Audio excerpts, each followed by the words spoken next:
Olá, meus amigos, muito bem-vindos a mais uma aula aqui na Incorporadora CR2. Hoje nós vamos fazer um complemento daquela nossa primeira aparição aqui, que nós falamos sobre o cimento.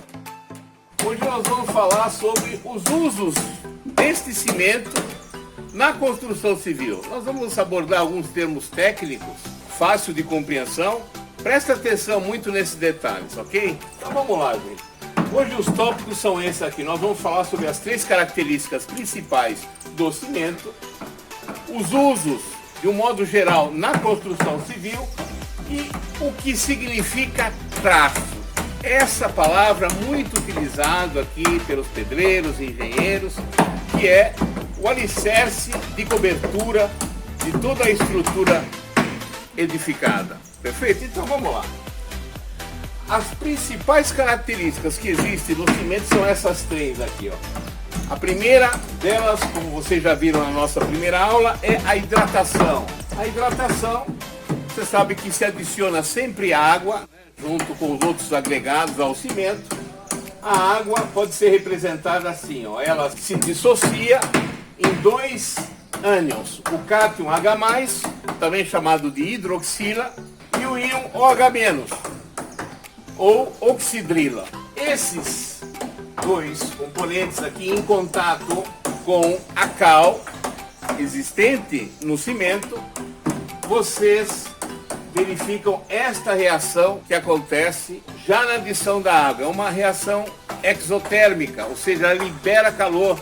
Você pode colocar a mão na betoneira, assim você vê que todo aquele agregado se esquenta, porque ela forma uma reação que libera calor, formando o hidróxido de cálcio. Ela tem a característica também, o cimento, de aglutinação. Ou seja, vocês lembram que são adicionados aqueles óxidos a quente, óxido de sílica, óxido de alumínio, óxido de ferro, que faz com que o cimento tenha essa característica de aglutinar, de se compostar. E por fim, endurecimento.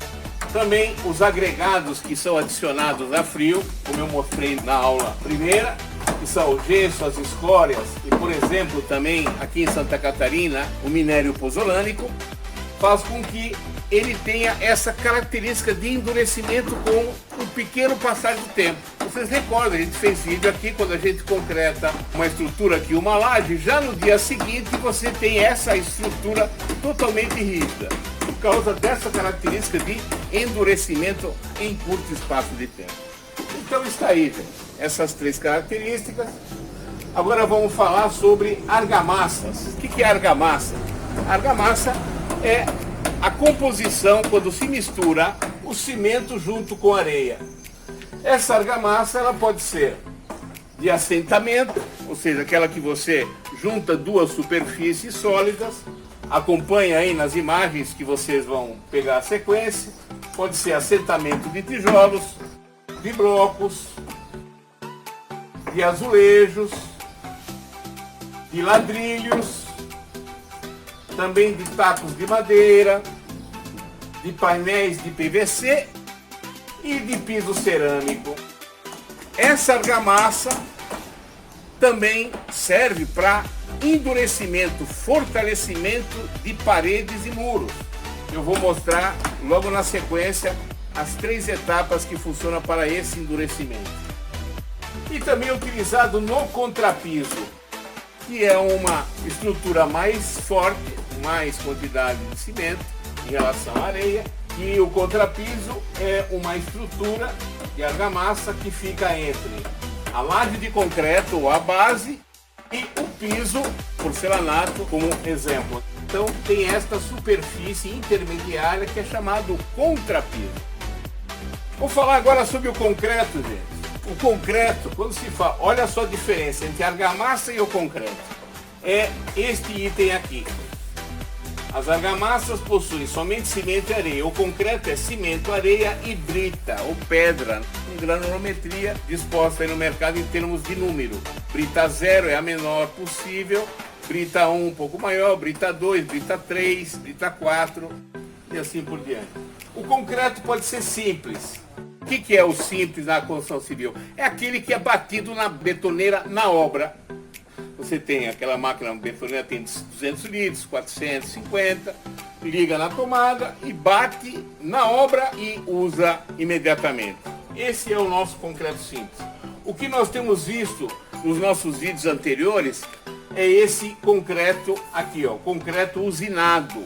Aquele é preparado em empresas concreteiras, vem naqueles caminhões betoneira e ele é despejado via mangueiras ou via lançadores, quando o local onde vai ser concretado é elevado.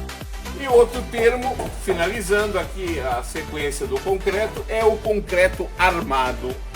Esse concreto armado é o sistema estrutural que é mais utilizado no mundo desde o século XX. Em qualquer parte do mundo, toda estrutura armada, quando você fala armada, é com ferragem. Você pega o concreto, seja ele simples ou usinado, e agrega ferragem, aço, naquelas tramas poligonais que vocês veem o nosso pessoal aqui sempre fazendo. Feito aquelas amarrações, colocado dentro de caixaria e assim é despejado o concreto. Então esse é a estrutura armada. É usado em fundações, em vigas e lajes, e pilares e colunas. Então, continuando, eu havia comentado para vocês que eu ia explicar rapidamente como é que funciona o endurecimento e a fortificação de paredes e muros. Aqui é usando a argamassa. A argamassa, vocês recordam, é a mistura de cimento e areia. Aqui está, ó, as 3 etapas, vocês percebem bem nessa figura que eu predispus aqui para vocês para compreender melhor o conceito. São normalmente esses 3 sistemas aqui. Primeiro se chapisca, é uma argamassa normalmente feita com areia grossa. Cada pedreiro, em cada um desses sistemas aqui, utiliza determinada proporção, dependendo da finalidade, dependendo do local onde você vai utilizar essa mistura. Mas o chapisco é aquela em que você prepara, pega a pá de pedreiro e arremessa na parede ou no muro, formando aquele agregado bem forte, ríspido, para dar pega a outra superfície que vai vir logo depois, que é chamado de emboço. Ele já é utilizado uma areia um pouco mais fina, areia média, para normalmente regularização de superfície. E por fim, uma areia fina que é chamado reboco. Isso aqui é na teoria, mas na prática o que nós vamos utilizar aqui, que a grande parte das obras utilizam, é retirar essa parte aqui, porque é dispendiosa, você ter 3 sistemas no fortalecimento e endurecimento de parede, requer tempo, é mais material. Então, qual é a solução? Faz-se um chapisco bem feito, fechado, demaranhado, grosso, e depois capricha-se no reboco, né? Que é aquela superfície preparatória antes da pintura. Aqui, ó, chapisco e reboco. Como é estruturado na obra essas argamassas? Como é que eu faço a mistura? Eu tenho o saco de cimento, eu tenho aquela metragem cúbica de areia que eu solicito da loja de materiais de construção, que chega no pátio da nossa obra. E aí, como é que eu vou trabalhar? Qual é a proporção entre eles?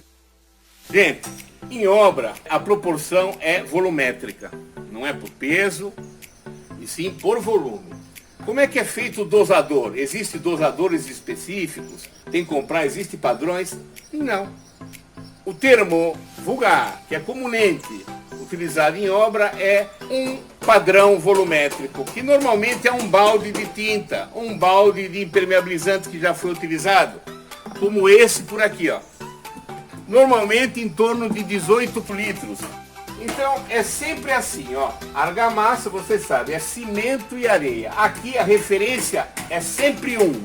Pode procurar em livros de engenharia na internet, quando você consulta traços, o primeiro que aparece é sempre cimento e é sempre a proporção 1. Por quê? Porque é um volume desse aqui, que estabelece os demais volumes dos agregados. Por exemplo, se você quiser fazer uma composição 1:3, 1:3 seria um volume do balde de cimento, adiciona 3 de areia, ou média ou grossa. Logicamente, você vai ter outros produtos que são segredos de nossa obra, que são classificantes, aditivos, para dar plasticidade, para dar certas características, por exemplo, de impermeabilização. A gente agrega também fibras, aquelas fibras que a gente utilizou no concreto também vai, por exemplo, em reboco, para não deixar aqueles pés de galinha na hora da evaporação da água, aquelas trincas, microfissuras. São todos segredos especiais que isso fica a critério do incorporador, do engenheiro e de quem está como responsável da obra. Perfeito, gente? Então é isso. Um belo resumo sobre a utilização do cimento na nossa obra. Obrigado pela audiência qualificada, esteja sempre conosco. Qualquer dúvida, basta entrar em contato direto comigo ali pelo WhatsApp, que a gente está à disposição de atendê-lo. Um abraço, até a próxima.